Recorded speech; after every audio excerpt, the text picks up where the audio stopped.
following is a chapter reading by the Worm Audiobook Project. Please support the original author at parahumans.wordpress.com. Thank you and enjoy.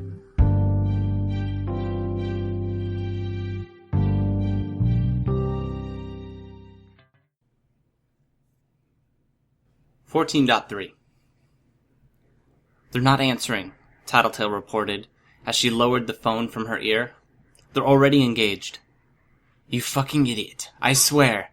Trickster stabbed one finger in her direction. "If Ballistic dies because you fucking gave it away..." I could see Tattletale's eyes narrow. My power told me there was a damn good chance she'd just run for it. 80-90%. "Well, your power was wrong, wasn't it?" Trickster retorted. Tattletale ignored him, looking at me. "Anything? Can you find him?" I shook my head. "No. I think he might be in a vehicle, so we can keep up with the Siberian. I realized it late. I haven't been looking for one this whole time, but I'm sweeping the area now." "Shouldn't we go?" Sundancer asked. "We can go help Ballistic and your team." "Would love to," Gru said, "but Bitch warned us about using her dogs past the 15-minute mark. It's wearing off. They're getting smaller and weaker, and if it gets to the point they're not comfortable carrying the load, they might lash out." "How many minutes has it been?" Trickster asked, glancing at Bentley. "Long enough I wouldn't risk it," Gru said. I looked at Sirius. I hadn't noticed while we'd been riding, but he was smaller. His exterior tissue was fitting looser, in the same way skin tended to hang loose on someone who had been morbidly obese and recently lost weight. And just to his left, I could see Amy backing away, holding her hand. "Amy?" I spoke. She startled, as if I'd slapped her. Everyone's eyes turned to her. "You okay?" I asked. "No, I'm not okay." Her head trembled a little as she turned to glance at the others. She returned her attention to me. "She bit off my fingers." "I'm sorry," I said. I raised my hands to show her I wasn't armed. "We tried to get to you as fast as we could." "My fingers," she moaned, as she looked at her hand. "I ran as fast as I could, but it wasn't enough. She kept catching me." "I know. There was nothing you could have done," I said. "It's not all right." Amy shook her head. She was still backing away. "This isn't the way things should be. Superpowers and Endbringers and things like Siberian. It's so fucked up. There should be a way to fight back, but there isn't, so much of the time." "There is," I said. "It's hard to find, but there's always a way." Tattletale turned her head. "Hey, Amy, listen. Can I ask you a question?" "Don't," Amy snapped. Shifting gears from self-pity to fury in a heartbeat. "Don't talk to me. Don't even look at me, you bitch." "This is important. What part of what I just said did you not understand?" "You'd think we didn't just save your life," Trickster said, folding his arms. "You did it to delay Siberian. Or so she said," Amy replied, glancing at Tattletale. "It was one of the reasons," Tattletale started. "Skitter, shut up!" The words were a screech as they came out of Amy's mouth. Tattletale turned 180 degrees, so her back was to Amy, and looked in the direction of Gru and I. "I'm done. No point. Fuck it. I'm going to try calling the others again while you handle this." There was a few long seconds of tension as we stood there, Tattletale a short distance away, phone to her ear. I decided to break the silence. "How are your fingers? You're using your power to keep the bleeding down?" Amy glanced at her hand, and a dark look crossed her face. "Yeah. I've got bandages if you want them. Only the most basic first aid supplies, but maybe they'll help." "Okay." I got the small kit from my utility compartment and approached her. She kept still while I got out the disinfectant, bandages, and tape and covered the fingers Siberian had shortened by one segment. "How can you even be teammates with her?" Amy asked me. "Are you friends?" "We are." "Everything that happened to me.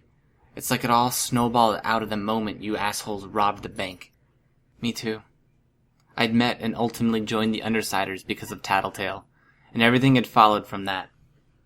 "She didn't plan that. It might have started that way, but she wasn't the cause of everything that followed," I said. I wondered if I was trying to convince myself.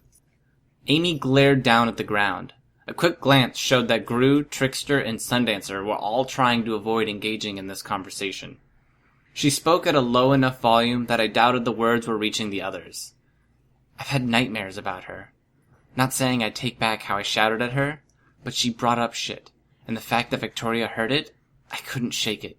It affected the way I thought, the way I acted. Victoria knew something was up. She respected my privacy, but she was suspicious. If Tattletale hadn't said anything, I could have dealt with Bonesaw coming to my house and fucking with me, getting me to break my code. Or Bonesaw might not have come at all. I don't know. Victoria would have listened to me, maybe. Give me the benefit of the doubt. We didn't expect you to be at the bank. We were cornered. Tattletale used the power she was given to get us out of that spot. I'm sorry it happened. She was the catalyst in my whole life falling apart. Tattletale was. Maybe. And you can be friends with her, and you still think of yourself as a good person? I don't know that I would think of myself that way. I've probably done more damage than good by trying to help others. Dinah, the people in my territory, now Brian. But your intentions were good then? You were trying to help? Yeah. Then tell me what to do. She didn't meet my eyes. I don't know anymore. I've spent so long helping others, and I'm so scared. I feel numb. My brain isn't working. I can't think straight. I just don't know anymore. I'm not making any promises. I won't fight. I won't face the 9. Don't want to talk to Tattletale, but... She trailed off, unable to finish her thought. I swallowed. I couldn't even manage with myself, and now she wanted me to guide her? Okay, I said. My mind was going a mile a minute. She was one of the most powerful parahumans native to Brockton Bay. How was I supposed to use her? One idea crossed my mind, and I hated myself for thinking it, for the stark fear I felt at the thought. Okay, I won't ask you to face the 9, but you can give us the ability to go after them, to fight them. There's this part of the brain that Bonesaw called the Corona something. Corona potential? Can you access mine? Tweak my power? Give me more range as much as you can? The mental image of Bonesaw cutting through my skull with her saw was so real I could almost feel the sensation of it. But we had to stop Siberian. I can't affect brains. You can't? I sighed. We all had our own limitations and barriers. I was simultaneously relieved and disappointed. I didn't argue the point. Fuck. Okay, the dogs. Can you charge them up, figure out how Bitch's power is affecting them, and either make them big again or keep them from getting any smaller? She glanced at Sirius. I'd gotten so used to them I'd nearly forgotten just how horrifying they were to look at. I'd have to touch them. Yeah, they're not as bad as they look. They're regular dogs. It's only appearances and size. Regular dogs still bite people. Yeah. I don't want to lose more fingers. I know. You don't have to. Let me think. We can come up with another way for you to contribute. Can you grow us wings? Trickster asked in a wiry tone. I can't generate flesh from nothing, and it's slow to convert something into a part your body won't reject. Of course, Trickster said in a note of sarcasm. Not helping, I thought. Amy was willing to do something. It was useful. We didn't need to discourage that. Before I could finish my thought, I saw Amy walk up to Sirius and offer him one hand to sniff. She flinched as he moved his head, pulling her arm away. I joined her side and put one hand on the side of Sirius's neck, digging my fingertips into a meaty cord of muscle. I scratched with enough force that I might have left tracks in normal skin. Hey boy, you're a good dog, aren't you? Yes, you are. His bone-crusted tail lashed behind him in something approximating a wag. Amy put out her hand again, and Sirius sniffed it. Gingerly, she laid her hand on the length of his snout, running her fingers over calcified muscle, bone spurs, and braided lengths of muscle and other tissue. The hell? She muttered. I can't wrap my head around this. You can't make him bigger? No, I don't think I can. Can't make something from nothing. But I think I can stall the shrinking. Whatever I do might get undone the second he's back in range of bitch. It's hard to describe. I can see the aftermath of what she does, but not the process. It's like the tissue grows, then it dies as it gets pushed out of the core, but some of it stays functional. There's a normal dog inside there? Intact? Yeah. Okay, I think I've got it. He's not going to shrink anytime soon. I signaled Tattletale to return. Thank you. She walked over to Bentley, giving Trickster a wary look as she walked by him. I joined her, in part to give Bentley the reassurance that this angry stranger wasn't so dangerous. There, Amy said. You're going to save your friends? And if we can, we're going to put down the 9. We figured out Siberian's weakness. Her eyes widened slightly at that. What? What do you think we meant when we were talking about her other self? A secret identity? I wasn't really paying attention. Tattletale climbed up onto Bentley's back, studiously ignoring Amy. Kind of a secret identity. She's a projection, I said. Like Crusader has with his duplicates. Best case scenario, we can find her real body and put her down. Just like that? You'll kill her? Ideal world, I said. Gru had climbed up onto Sirius's back, and he offered me a hand up. Won't know if we're capable until it happens, but I'd like to think we have the courage. But you're risking your lives. Yeah. I got settled and wrapped my arms around Gru's body. He didn't react or protest. My head just inches from his back. I turned to look down at Amy. See, it helps that we're pissed. I'm pissed too, Amy said. I offered my hand to her in case she wanted to climb up behind me and join us, but she stepped away. But you're more scared than pissed, I said. She looked away. We should get going, Trickster said, as Sundancer got into position behind him. We were all seated and ready to head to the rescue. 1 second, I told him. Amy, listen. It's okay. I've thought of another way you can help, and it doesn't put you in danger. What is it? She still didn't meet my eyes. You're going to cut loose with your power. I can feed you with the raw materials. You do what you can. You know how my power works? Pretty much. Send the bugs my way when you're done with them, then. You're a villain, you know. You're asking me to betray the family I grew up with, if I'm helping you. I stared at her. We were so similar in such different ways. But I couldn't even begin to comprehend her train of thought. Why were the people who clung so fiercely to the notions of right and wrong the very same individuals that had the worst grasps of what they meant? Maybe I wasn't one to talk. I don't think you're one to talk about betraying family, Tattletale spoke. I could see all the color drain out of Amy's face.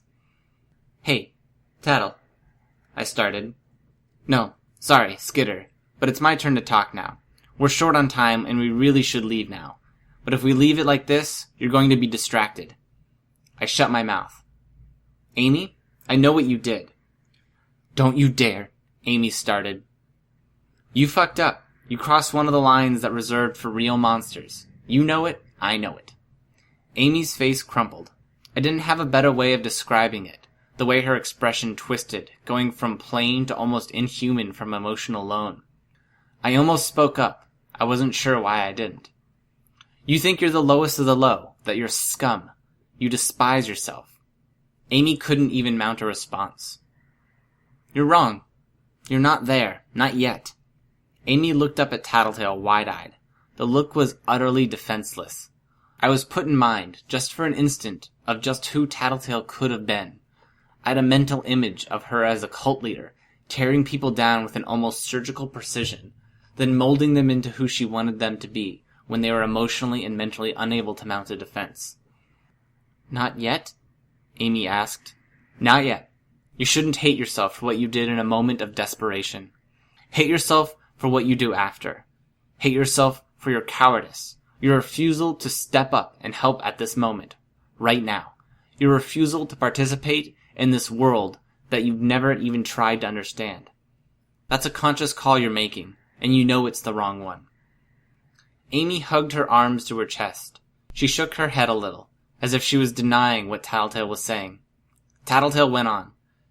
You need to make the right calls, and you need to start now, because you're approaching the point of no return. You start making amends, you start doing your part, and you undo what you did, and you do it ASAP. Because if you don't, you're going to hit the hard ground at the bottom of that slippery slope. Tattletale didn't give Amy a chance to finish. She kicked her heels and Bentley charged off. Gru moved to follow, and I turned to Amy. "If I send my bugs to you, will you... I'll come." I blinked.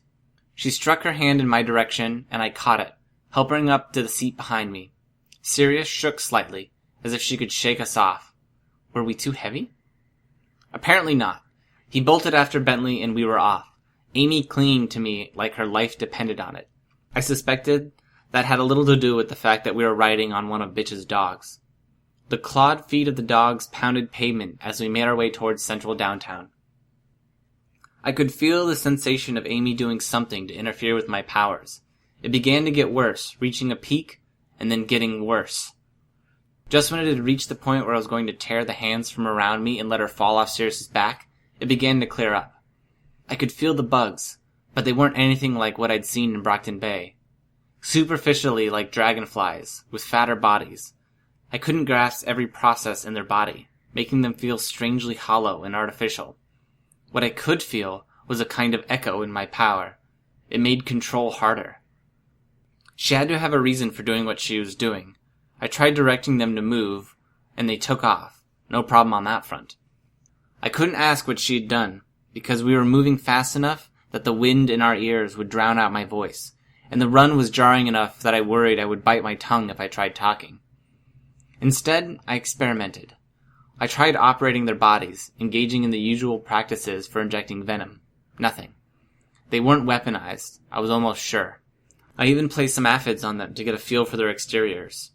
It was only when I moved them out to either side of me that it dawned on me what the echo was. Experimenting, I sent them to the limits of my range to confirm my suspicions.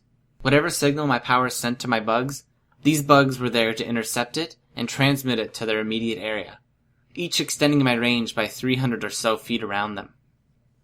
Letting go of Gru with one hand, I patted Amy's hand and then reached back to give her a thumbs up. I set more dragonflies and other various bugs down on the backs of her hands.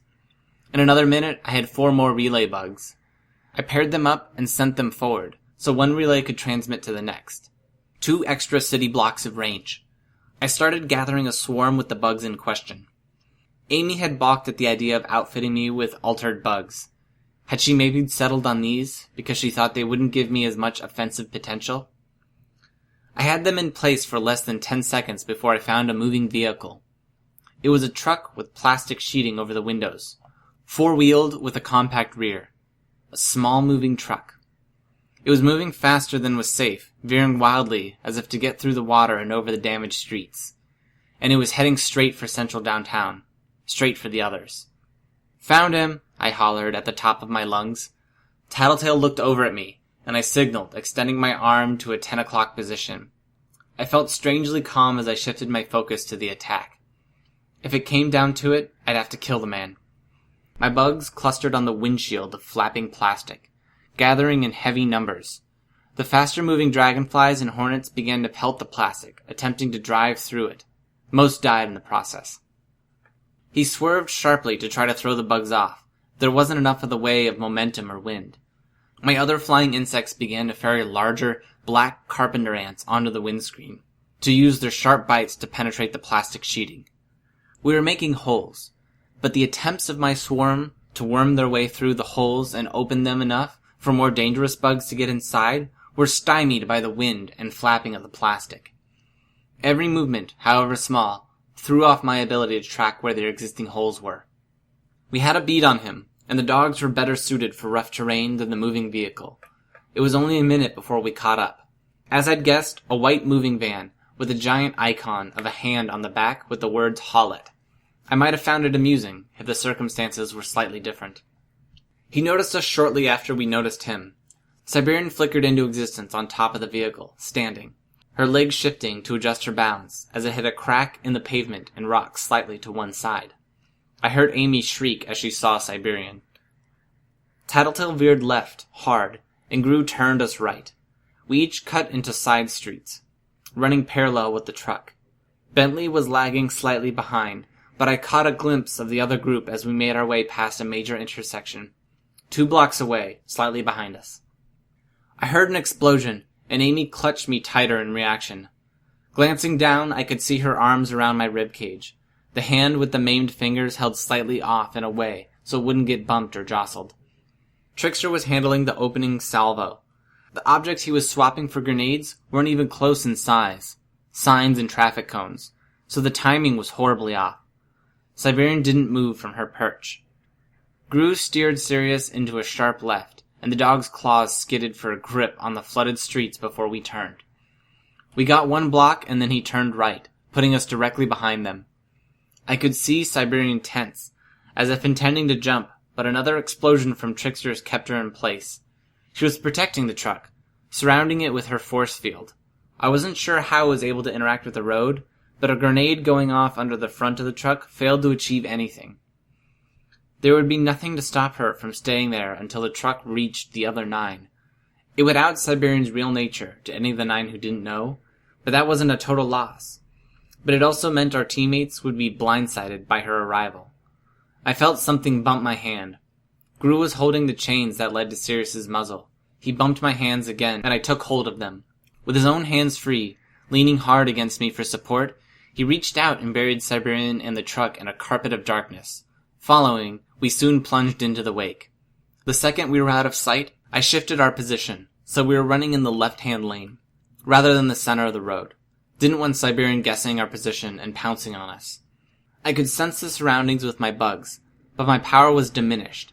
I was aware of Gru, Amy, and Bentley, of Tattletale, Trickster, and Sundancer a short distance away, keeping pace. I couldn't see Siberian and the truck. I couldn't detect any sign that Gru was projecting anything with Siberian's power. Whatever she was doing to the truck, it was protecting her from him. The upside was the driver was blind. I could tell because he drifted. It was gradual at best, but he veered slightly to the left. With no point of reference, he didn't know he needed to correct. A moment later, he smashed into the face of a tall building. Siberian's power meant the truck took no damage, and the driver corrected course, but soon enough, he began to veer again. This wasn't getting us anywhere, and we were running the risk that he'd hit someone, crash into or through an inhabited area. Through my swarm, I could feel Tattletale waving. Gru hadn't swarmed her in darkness, so there was nothing hampering her progress. What did she want? More to the point, how the hell were we supposed to communicate? I reached a block ahead of her and formed my bugs into a word. What? She tapped her hand to her eye, then to the top of her head. Again, I formed my bugs into a word. What? She tapped her head a few more times. I was disappointed that a girl with superpower intuition couldn't come up with a better signal. What did she want? Eyes could mean see, head could be about thinking. Her power? She reached back over Trickster's shoulder with one hand while holding the reins with the other. My bugs had to settle on her finger to follow her gesture. Pointing? She was pointing behind him, at Sundancer. Eyes, brain, Sundancer. She wanted to see, to use her power, to use Sundancer? Tattletale was waving now, the opposite of a beckoning gesture. A scooping motion, as if to push us away. She wanted us to go away, to get back. She wanted to deploy Sundancer's power. That made sense. And she wanted to be sure we were out of the line of fire. She could only do that if she saw us, and she could only use her power if she could follow what was going on. From my seat behind Gru, I steered Sirius around another corner, then brought us up behind Tattletale's group. We gradually caught up. Do it, I shouted as we began to pull alongside them. Siberian would be out of range of Gru's darkness in moments if Gru wasn't behind her, replenishing and extending his power.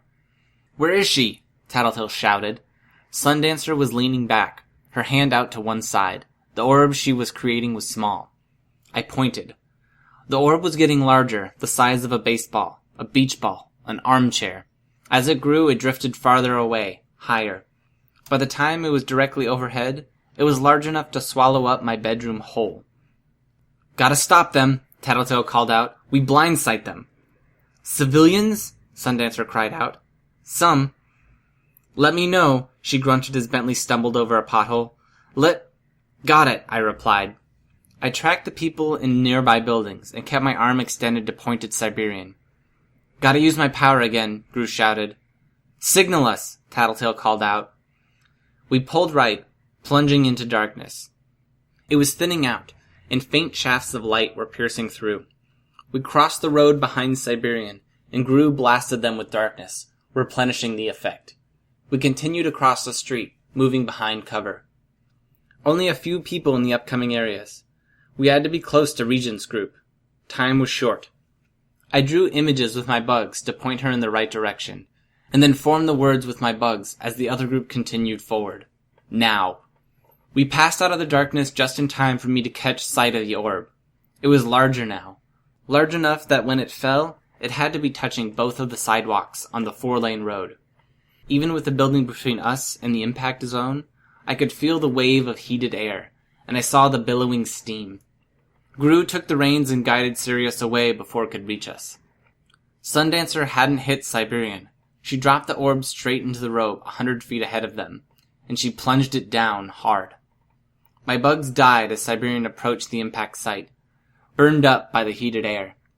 I could imagine what was happening. The miniature sun would have burned a hole into the ground, melted or even vaporized pavement. Affected by Siberian's power or not, they were still affected by gravity. I couldn't say what would happen in the long run. Had they hit the wall or floor of a pit and used Siberian's power to make it invulnerable as they were? Or had they plunged through it, burying themselves some distance underground? A nearby building was burning. I saw Sundancer forming another orb near the site. I wasn't sure what she was doing, but the flames on the building were shrinking and dying out. This wasn't a victory, it was a stall. We couldn't stop Siberian so long as she was able to grant invulnerability to her other self, but we could keep her from reaching her teammates in any meaningful amount of time. It was interesting, I had to note, that she was affecting the truck and not her maker. A limitation? A drawback? Could she not use her power on her real body? Clouds of white steam intermingled with the black tendrils of Gru's darkness. We stopped running, but we didn't approach. I focused my power on the bugs in the ground. Ants, earthworms. Was she tunneling? No. As far as I could tell, the ground was intact. She wasn't moving. "What did you do?" Amy whispered from behind me. I didn't have the breath to explain. "Drop the darkness?" I asked. Gru nodded. The darkness cleared, but the steam didn't make it any easier to see. I saw the shadowy silhouette of Tattletale a distance away. I practically had to peel Amy off me to get to my cell phone.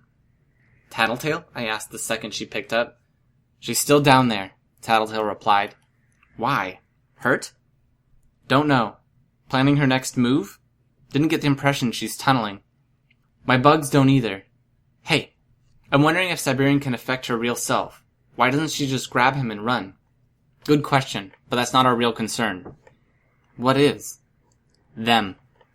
It took 3 or 4 seconds before I saw them arrive, stepping through the mist to stop a distance from the hole. Identical costumes, all concealing, with gas mask filters on the front and tinted panes for the upper faces. Each was color-coded. 4 flew, 1 using a jetpack. 1 was on the ground, a style of super speed I recognized as batteries. Rounding out their group was the ghostly image of a bear.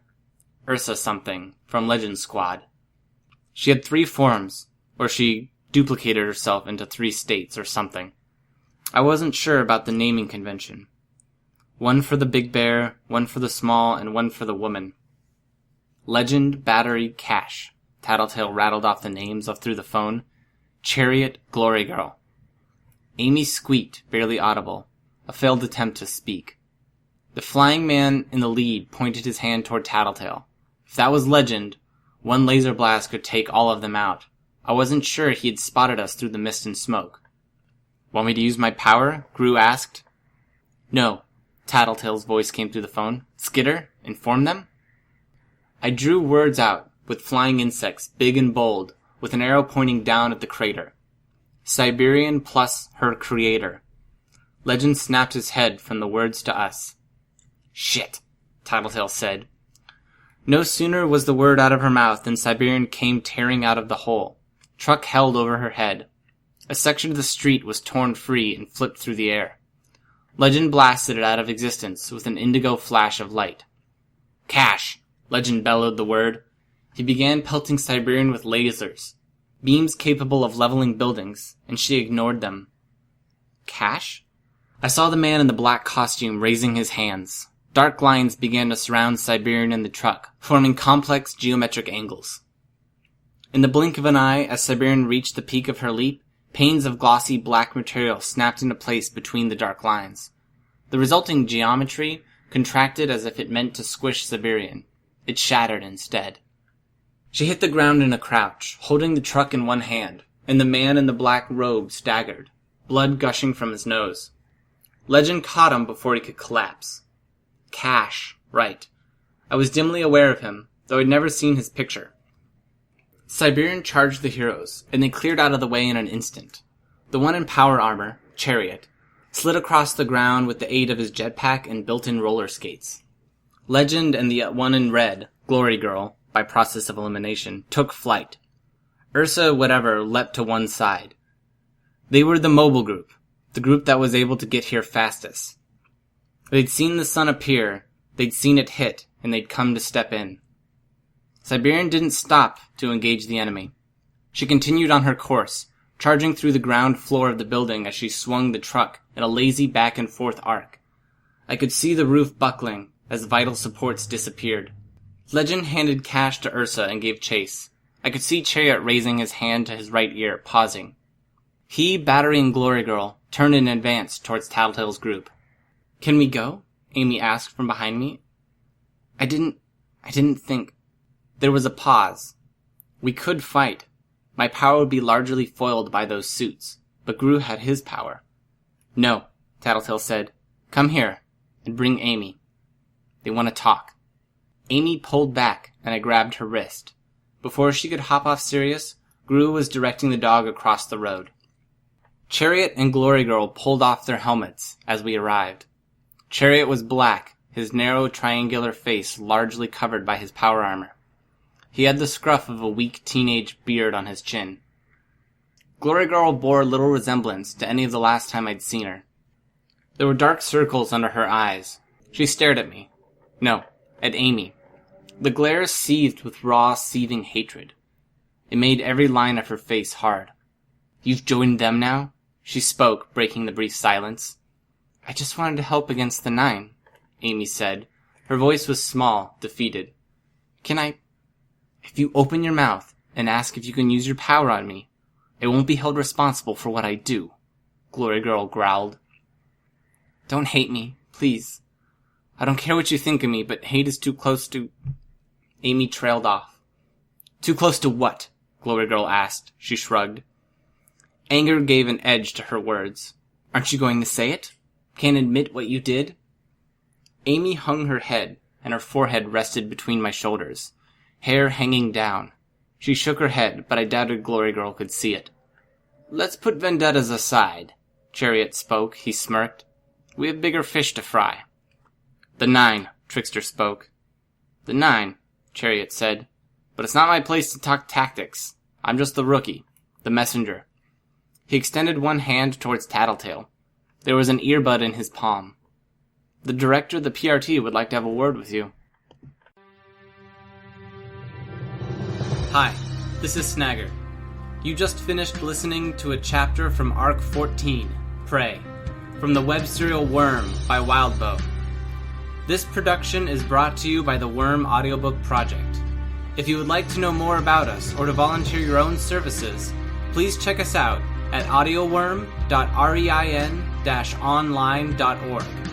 You can download or listen to every chapter directly from our site, or you can find us on iTunes or any podcast app under Worm Audiobook. Thanks for listening.